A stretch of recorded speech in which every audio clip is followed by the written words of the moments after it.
We're getting an extremely rare look inside China's controversial internment camps. More than 1 million Uyghurs and others belonging to various Muslim minority groups are believed to be detained in the Xinjiang region. China calls them thought transformation camps built to prevent extremism from spreading, but reports indicate they're more like prisons.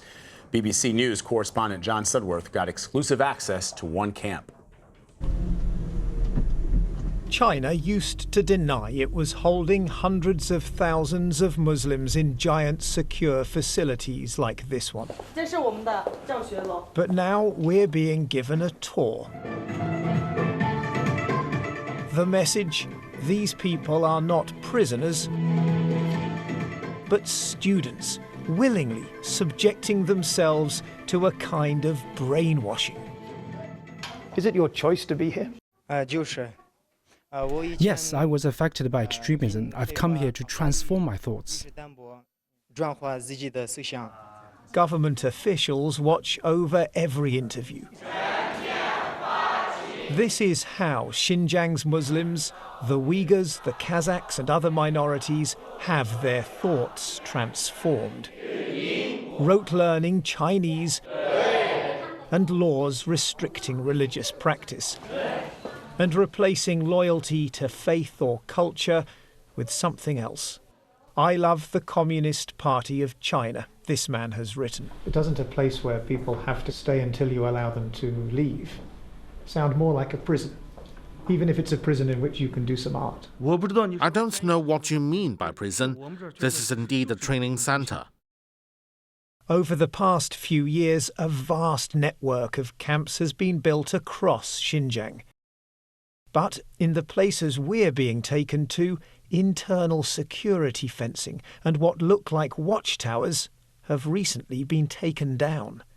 And exercise yards have been transformed into sports facilities, raising the suspicion that these are merely show camps.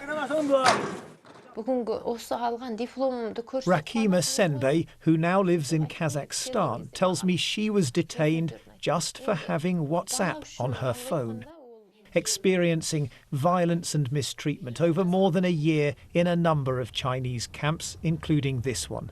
Places, she says, where displays of happiness are reserved for visiting officials or journalists. I experienced it myself. We were told ahead of the visits, if any of you speak out, you'll go to a worse place than this. That's why everyone does what they're told, including dancing and singing.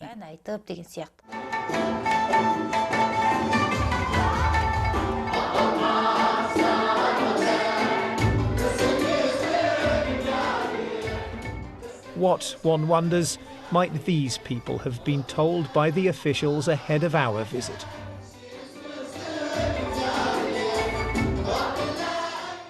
They've been convicted of no crime, faced no trial. But China now believes it can determine their guilt in advance. Some people, before they commit murder, already show they are capable of it. Should we wait for them to commit a crime or prevent it from happening? There's a lot of testimony. We have some ourselves from people who've been through the system who describe torture, overcrowding, separation from families.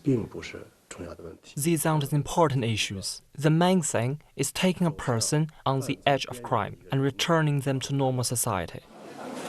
These, then, are pre-criminals, wearing uniforms and sleeping up to 10 a room with a shared toilet and no idea how many months or years they'll have to stay. We try to film other camps with their watchtowers and barbed wire still in place. The giant facilities look much less like schools, and we're much less welcome. We return after dark and listen as the sound of thoughts being transformed echoes late into the night. John Sudworth, BBC News, Xinjiang.